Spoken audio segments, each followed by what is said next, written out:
देहरादून में 139वां कांग्रेस का स्थापना दिवस मनाया गया। कांग्रेस मुख्यालय में आयोजित इस समारोह में करीबी वरिष्ठ नेता मौजूद रहे। तो इसी अवसर पर महानगर कांग्रेस अध्यक्ष जसविंदर सिंह गोगी ने कहा कि हमारे देश की आजादी में कांग्रेस का एक बड़ा योगदान है। उन्होंने कहा कि मोहब्बत के साथ ही हमें आगे बढ़ना है और लोगों को जोड़ना है। इसी मंशा के साथ कांग्रेस कार्यकर्ता यहाँ जुटे हैं और स्थापना दिवस मना रहे हैं।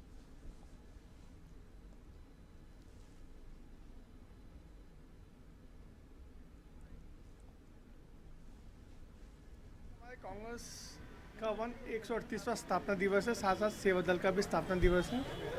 और जो आज़ादी आज हमें मिली है उसमें हमारे पूर्वजों की और कांग्रेस की बहुत बड़ा योगदान है। आज हम सब लोग एक हुए हैं और जो देश में आज तोड़ने का काम किया जा रहा है उनके खिलाफ हमें लोगों को एक होने की ज़रूरत है और एक देश को एक पैगाम मैसेज देने की ज़रूरत है कि हम लोग मोहब्बत के हिसाब से हमें आगे बढ़ना है और लोगों को जोड़ना है। इसीलिए आज हम लोग सब यहाँ लोग इकट्ठे हुए हैं और हम कांग्रेस स्थापना दिवस बना रहे हैं। पर हमने अपना पार्टी का चरखा को झंडे को फहरा के वंदे मातरम के साथ और राष्ट्रगान के साथ समापन का कार्यक्रम किया। और आज केंद्र से हमें ये आदेश था कि सब अपने ज़िले में इस कार्यक्रम को करेंगे, तो इसलिए थोड़ा यहाँ हो सकता है भीड़ कम हो, क्योंकि सबके ज़िलों में ब्लॉक में ये आदेश था कि सब अपने अपने इस स्थापना दिवस को मनाएंगे। और ये संदेश है, जो लोग बोलते हैं कि वंदे मातरम सिखाएंगे, हमारे सब कार्यक्रम वंदे मातरम से शुरू होते हैं और राष्ट्रगान से ख़त्म होते हैं। और कुछ पार्टियां आज हमें वंदे मातरम सिखाने का काम करती हैं और वही लोग हैं जो पहले झंडे का विरोध करते थे, अब उनके कार्यालय में 2 रंगा झंडा फहरता है।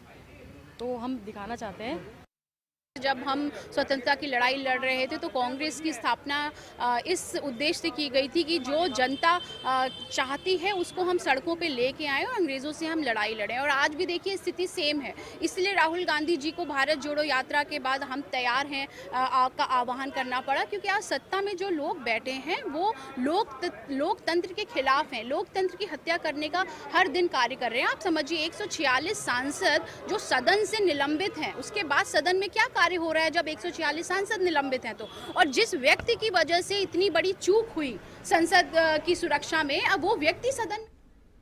दिनेशपुर कांग्रेस कार्यालय में पूर्व विधायक प्रेमानंद महाजन के नेतृत्व में कांग्रेस कार्यकर्ताओं ने कांग्रेस पार्टी के 138वां स्थापना दिवस मनाया।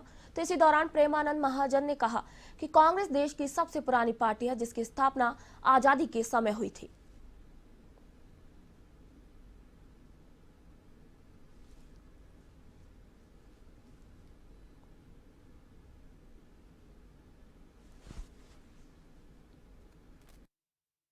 देखिए, एक सादा समारोह कांग्रेसी सारे लोग इकट्ठे होकर एक सादा समारोह मनाया के रूप में मनाया गया। आज 138वीं स्थापना दिवस है कांग्रेस पार्टी का। आज से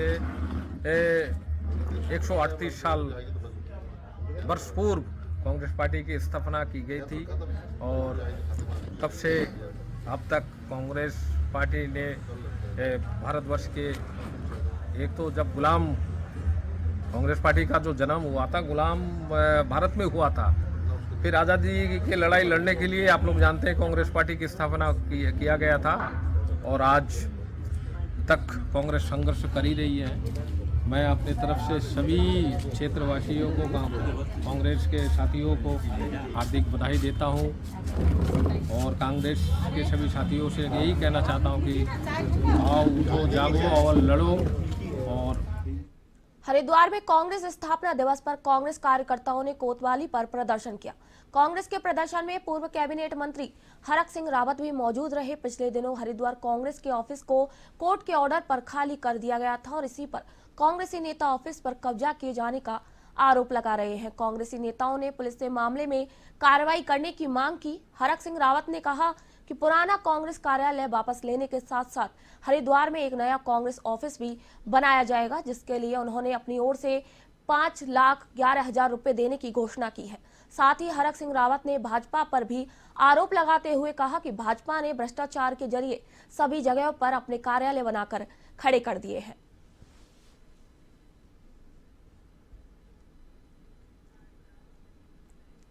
कोविड-19 का नया वेरिएंट JN.1 उत्तराखंड में प्रवेश कर चुका है। देहरादून जनपद में 16 संदिग्ध मरीज मिले हैं। DG health doctor Vinita Shah ने बताया कि स्वास्थ्य विभाग पूरी तरह से सतर्क है और स्वास्थ्य सचिव द्वारा एडवाइजरी भी जारी कर दी गई है। उन्होंने आगे कहा कि नए साल में बाहर के राज्यों से ज्यादा लोगों के उत्तराखंड आने की संभावना है, जिसकी वजह से सभी जिलों के सीएमओ को निर्देशित कर दिया गया है और अभी तक किसी भी मरीज में J.A1 की पुष्टि नहीं हुई है।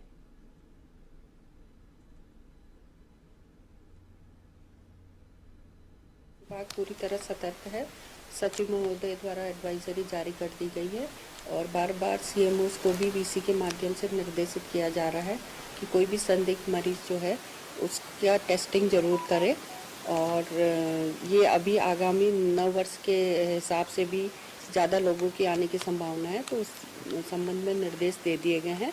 फिलहाल अभी कोई भी केस ऐसा रिपोर्ट नहीं हुआ है और हर केस का जो RT-PCR जिसका होगा उसका जीनोम सीक्वेंसिंग के लिए भी आदेश दे दिए गए। देहरादून जनपद में आए कोविड-19 और स्वाइन फ्लू के संदिग्ध मामलों को देखते हुए राजधानी देहरादून का दून अस्पताल अब अलर्ट मोड पे आ गया है। आपको बता दें कि 2 दिन पहले देहरादून जनपद में कोविड के 16 संदिग्ध मामले और स्वाइन फ्लू के 2 मामले मिले थे, जिसे देखते हुए दून अस्पताल सजग हो चुका है। और इस बात को लेकर अस्पताल के DMS डॉक्टर धनंजय डोभाल ने कहा कि नव वर्ष को लेकर लोगों के लिए सोशल डिस्टेंसिंग का पालन करने की एडवाइजरी भी जारी कर दी गई है। उन्होंने आगे कहा कि अस्पताल में आपातकाल विभाग को रोस्टर बनाने के निर्देश दिए गए हैं, जिससे कि अस्पताल में डॉक्टरों की मौजूदगी को सुनिश्चित किया जा सके।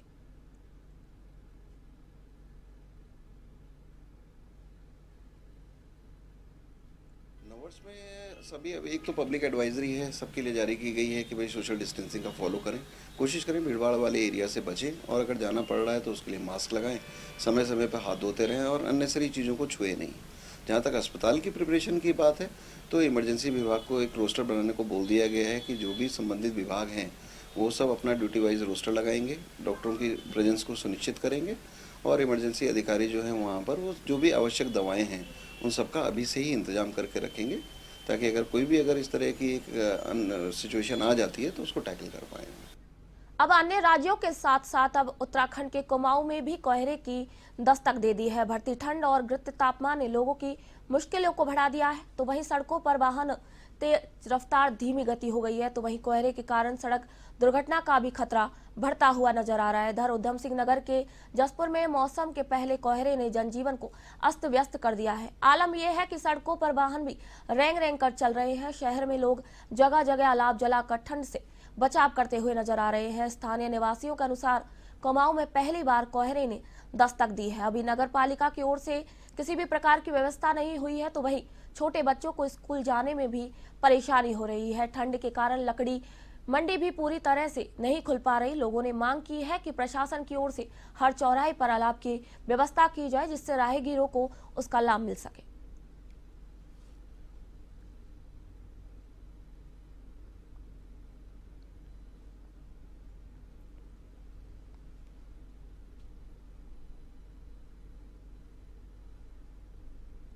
पहली बार आज कुमाऊं में यहाँ पर कोहरे ने दस्तक दी है। अभी तो कोई ऐसी व्यवस्था नहीं है अलाव की, देखते हैं प्रशासन क्या भी व्यवस्था करते हैं। पहले नगर पालिका क्षेत्र में आते थे तो पहले अध्यक्ष यहाँ पे व्यवस्था करते, लेकिन अब देखते हैं पहली ठंड की व्यवस्था कैसे करते प्रशासन। तो तब मैं अब घर से निकल रहा था तो छोटे बच्चे स्कूल जा रहे हैं, उसमें जो बहुत छोटे बच्चे थे मैंने सारे उनको देखा, वो बच्चे स्कूल नहीं जा रहे क्योंकि उनके पेरेंट्स उनको स्कूल भी ना भेजे तो अच्छी बात है, क्योंकि इतना ठंड का माहौल है अभी। और यहाँ की जो मार्केट है, जो लकड़ी मंडी है, अभी पूर्ण रूप से नहीं खुल पा रही है।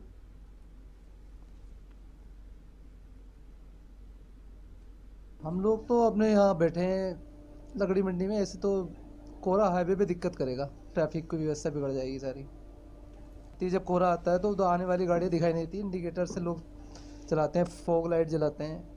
पर अलाव की व्यवस्था की जाए, जो लोग ठिठुर रहे हैं सर्दी से उन्हें राहत मिलेगी।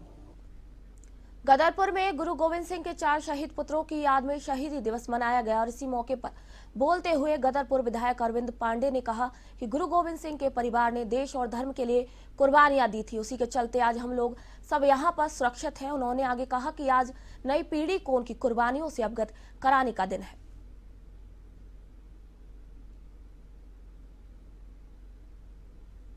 शहीदी दिवस का आज इस चौक पे बहुत भव्य आयोजन हुआ है। कमेटी के सभी सम्मानित सदस्यों का मैं धन्यवाद देता हूं कि गुरु गोविंद सिंह जी के चारों पुत्र देश और धर्म के लिए शहीद हुए और नई पीढ़ी को उनके त्याग बलिदान का पता चलना चाहिए। इस नाते यह भव्य आयोजन हुआ है और कमेटी के लोग बधाई के पात्र हैं कि आज हमारे नई पीढ़ी है। हम लोगों को एहसास होना चाहिए, हमारे बच्चों का एहसास होना चाहिए कि आज जिस माहौल में है इसके पीछे त्याग बलिदान किसका है।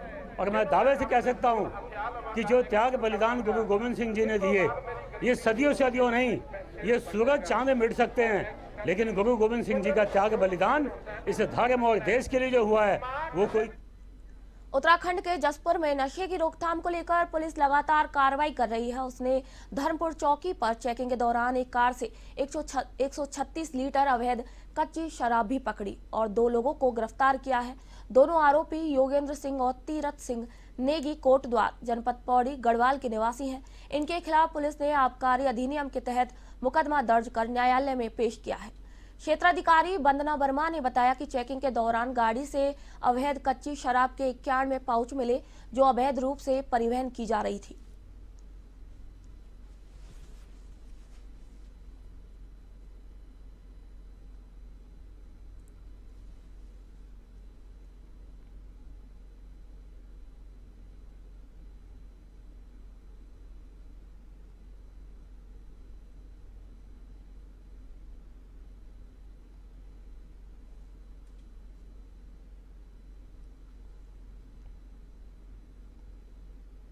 अधिकारियों के निर्देश हैं कि जो भी अवैध शराब है और नशे के विरुद्ध कार्रवाई करनी है, तो इसके लिए सभी थानेदारों को और सभी चौकी इंचार्जेस को इसको निर्देश दिए गए हैं।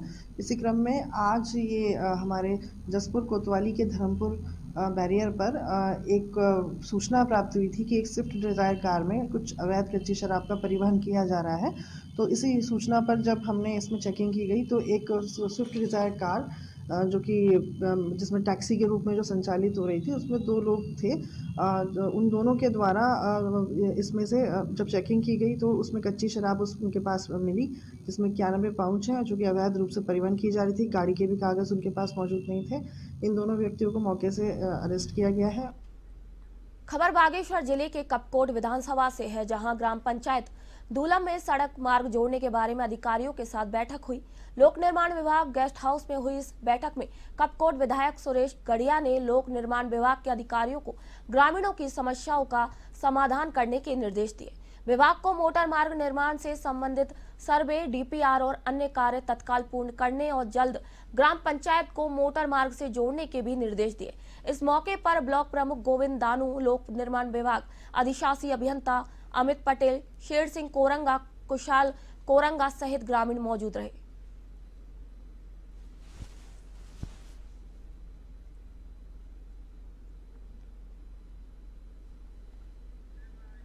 देहरादून में जमीन की खरीद बिक्री से संबंधित धोखाधड़ी और अनियंत्रित खरीद फरोख्त को रोकने की मांग को लेकर कांग्रेस कार्यकर्ताओं ने महानगर अध्यक्ष डॉक्टर जसविंदर सिंह गोगी के नेतृत्व में कड़े भू कानून की मांग की। महानगर कांग्रेस ने जिलाधिकारी के जरिए इस संबंध में राज्यपाल को ज्ञापन भी दिया, जिसमें तत्काल कड़ा कानून बनाने की मांग की गई।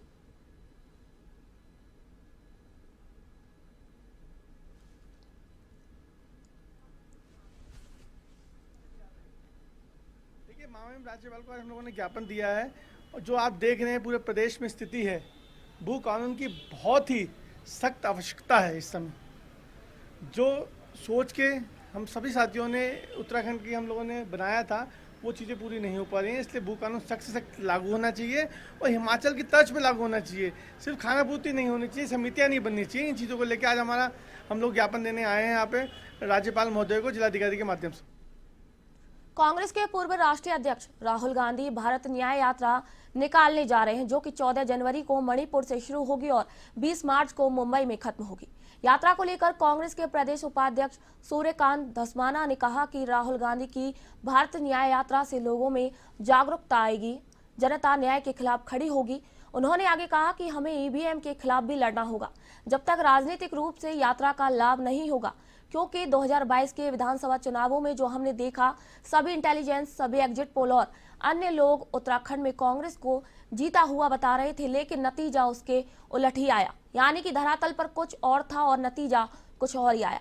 ऐसे ही छत्तीसगढ़ और मध्य प्रदेश के चुनावों में हुआ है, तो इसीलिए हमें ईवीएम से लड़ना होगा। जब तक ईवीएम से नहीं लड़ेंगे तब तक यात्रा का राजनीतिक फायदा नहीं मिलेगा।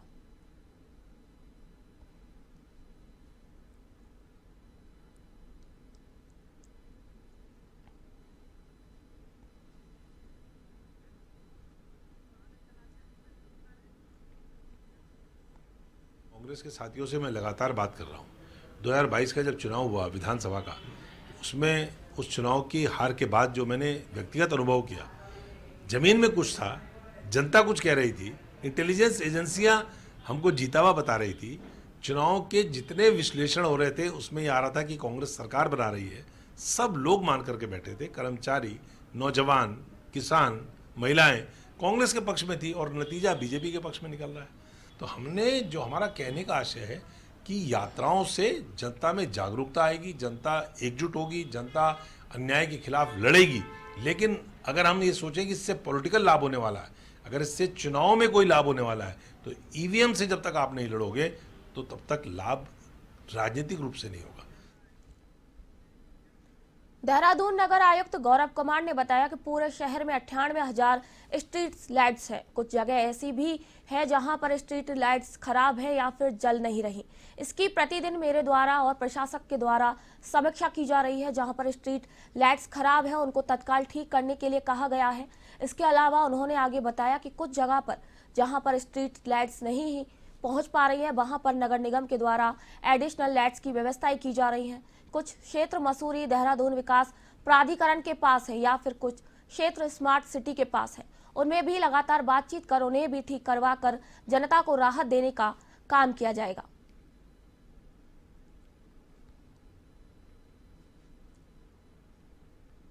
देखिए, अभी मैंने इसका आने के उपरांत तो इन्वेस्टर समिट के दौरान इसकी डिटेल समीक्षा मेरे द्वारा की गई। प्रशासक महोदया जो डीएम महोदया हैं उनके द्वारा भी रेगुलर इसकी समीक्षा की गई। तो अभी हमारी 98,000 स्ट्रीट लाइट्स जो एरिया नगर निगम में है वहाँ पर लगी हुई हैं।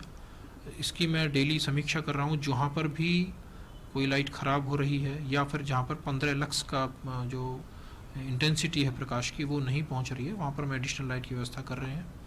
कुछ क्षेत्र ऐसा है जो अभी नगर निगम को हैंडओवर नहीं हुआ है। राम जन्मभूमि अयोध्या में 22 जनवरी को फिर से भगवान श्री राम विराजमान होंगे। इस बात से साधु संतों में खासी खुशी की लहर है। ऋषिकेश के रहने वाले संत गौरांग रघु ने मीडिया से बातचीत करते हुए कहा कि हिंदू समाज के लिए 22 जनवरी का दिन ऐतिहासिक होने वाला है और इस दिन से भगवान राम के भव्य दर्शन करने का भी मौका मिलेगा। उन्होंने सभी राम भक्तों से समय निकालकर राम के विराजमान होने की तारीख का जमकर प्रचार प्रसार करने की अपील की। संत का कहना है कि ऐसा करने से भगवान राम की कृपा पूरे भारतवासियों पर बनी रहेगी। राम मंदिर के बारे में तो क्या मंदिर 22 जनवरी को इसका प्राण प्रतिष्ठा समारोह होना है और पूरे हिंदू समाज के लिए और भारतीय समाज के लिए, सनातन समाज के लिए बहुत करने वाला क्षण ये रहेगा। और 500 वर्षों की जो हमारे पूर्वजों की एक महान ये संघर्ष था, उस संघर्ष में हमने विजय प्राप्त करी और रामलला पुनः वहाँ विराजमान हो रहे हैं। इसके लिए सभी प्रयास करने वाले सभी जो कार सेवक थे और जो शहीद कार सेवक थे सबको नमन है। और जितने भी कार्यकर्ता लगे, राष्ट्रीय स्वयंसेवक संघ है और हमारे मोदी जी है, योगी जी है, सबका धन्यवाद करते। विकसित भारत संकल्प यात्रा द्वारा हाट विधानसभा के अंतर्गत ग्राम सभा सलना पहुंची और इसी मौके पर आयोजित सभा में भाजपा के प्रदेश विभाग प्रभारी अनिल शाही ने कहा कि पीएम मोदी ने ग्रामीण अर्थव्यवस्था को गति देने के लिए गांव में महिलाओं को स्वरोजगार देने के लिए भारत सरकार बहुत बड़ा अभियान चला रही है। उन्होंने आगे कहा कि मोदी की गारंटी वाली गाड़ी जहां भी जा रही है वहां लोगों का विश्वास बढ़ा रही है। कार्यक्रम में ग्राम प्रधान नरेंद्र अधिकारी, महामंत्री भाजपा द्वारा हाट विजय वजेठा, ग्राम प्रधान मनोज मेहरा, कुंदन अधिकारी, बचे सिंह, विभागीय अधिकारी, कर्मचारी और क्षेत्र की जनता उपस्थित रही।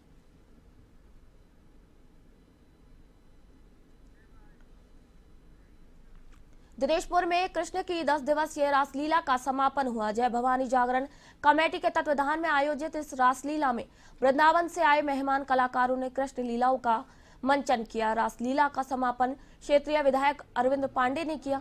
इस दौरान क्षेत्रीय विधायक अरविंद पांडे ने कहा कि आज युवा वर्ग नशे की तरफ झुक रहे हैं और इस तरह के कार्यक्रमों से युवाओं में कुछ सीखने को मिलेगा। ऐसे कार्यक्रम लगातार होने चाहिए।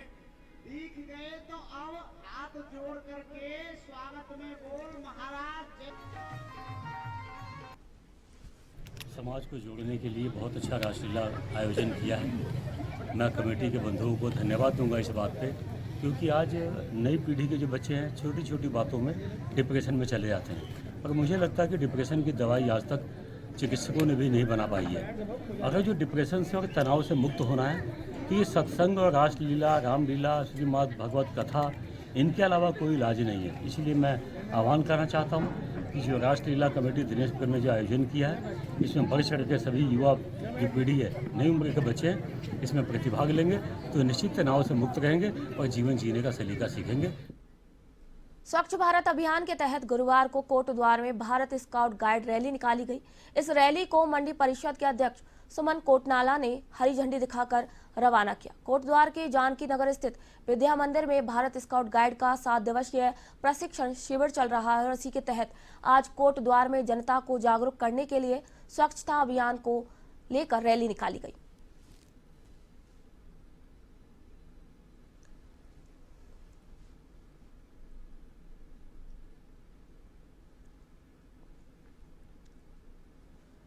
आज हमारे जितने भी स्काउट मास्टर गाइड कैप्टन हैं, हम लोग एक अपने कोटद्वार बाजार से निकलते हुए एक स्वच्छता का संदेश और जागरूकता संदेश दे रहे हैं। साथ में आज विकलांग सशक्तिकरण दिवस भी था, उस रैली में भी हमने भाग लिया और अब हम सिद्धवली मंदिर में जा कर के वहाँ पर स्वच्छता अभियान चलाएंगे, एक संदेश देंगे स्वच्छता का समाज के अंदर।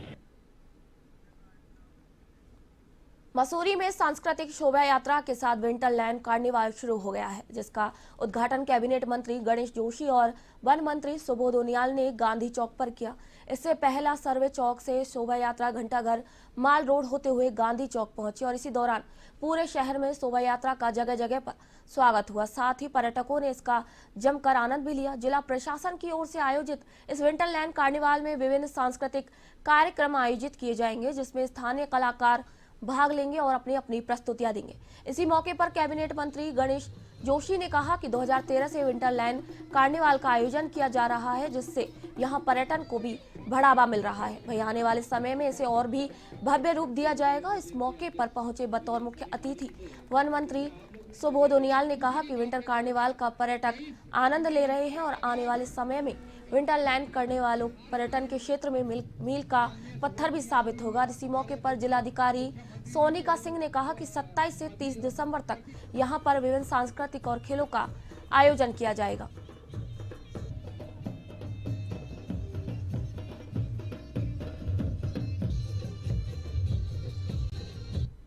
आप देख रहे हैं कि इस समय विंटर्स में मसूरी में बिल्कुल पैक है टूरिज्म, और टूरिस्ट का इतना आउटकम निश्चित रूप से वो भी इसको आनंद लेंगे। यहाँ की संस्कृति से भी वो कहीं ना कहीं उसकी जानकारी उन्हें मिलेगी और मसूरी के स्थानीय लोगों के साथ इनको भी मनोरंजन का इससे फायदा मिलेगा। लेकिन जितने हिल स्टेशन हैं, इनके कार्निवाल का एक अपना विशेष महत्व होता है कि जिसमें आप देखते हैं कि लोग जाड़ों के मौसम में जितने लोग आनंद लेते हैं ठंड का, उसके लिए मैं समझता हूँ मसूरी हर साल हम लोग यहाँ पे मसूरी विंटरलैंड कार्निवल कराते हैं और 27 से 30 का है। फूड फेस्टिवल भी इसके साथ इनॉग्रेट हो रहा है। अलग अलग तरह के पकवान, अलग अलग तरह के व्यंजन यहाँ पे जो पर्यटक है उनके लिए लगाए गए हैं, स्टॉल्स लगाए गए हैं। साथ ही कल्चरल एक्टिविटीज़ हैं, एडवेंचर्स की जो स्पोर्ट्स एक्टिविटीज़ हैं वो हैं और अलग अलग तरह की यहाँ पे एक्टिविटीज़ हम की पहचान उसकी सांस्कृतिक विरासत से होती है और विंटरलैंड कार्निवाल के माध्यम से हमारे उत्तराखंड की संस्कृति देवभूमि यहाँ पर किया जा रहा है। मुझे याद है जब आपदा आई थी 2013 में, तो एक संदेश चला गया था कि आपदा पूरे उत्तराखंड में टूरिस्ट आ नहीं रही था, उस टाइम बहुड़ा जी सीएम थे, तो टूरिस्ट को आकर्षित करने के लिए विंटर कार्निवल की शुरुआत की थी और जो लगातार आज चल रहा है। आज पूरे प्रदेश की झांकी यहाँ पर दिखाई गई, चाहे दूरस्थ से चमोली हो, मुंशियारी हो, पिथौरागढ़ हो, जौनसार हो, हर क्षेत्र के कलाकार यहाँ पर थे और जो पर्यटक यहाँ पर आएंगे तो संस्कृति का आनंद लेंगे। और इस प्रकार के आयोजनों के माध्यम से जहाँ संस्कृति का आदान प्रदान होता है, टूरिज्म को भी बढ़ावा मिलता है।